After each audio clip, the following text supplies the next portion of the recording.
চল চল, তোদের খুব খিদে পেয়েছে তাই না? চল মাঠে গিয়ে ঘাস খাবি। কিন্তু মাঠে তো তেমন ঘাস নেই, এমনিতেই বৃষ্টিপাত হচ্ছে না। তার উপরে গ্রামের বেশিরভাগ জায়গার ঘাসগুলো গরু ছাগলেরা খেয়ে ফেলেছে। এখন যে কি করি? হে আল্লাহ, তুমি আমাকে একটু সাহায্য করো।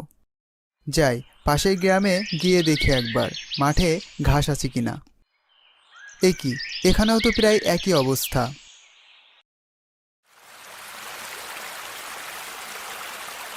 এই তো, মনে হচ্ছে পেয়েছি। ওই যে নদীর ওপারে মাঠে ঘাস দেখা যাচ্ছে, কিন্তু নদীর স্রোত খুব বেশি মনে হচ্ছে। কি করে যে ছাগল নিয়ে ওই পাশে যাই? ছাগল নিয়ে ওপারে যাওয়া তো প্রায় অসম্ভব।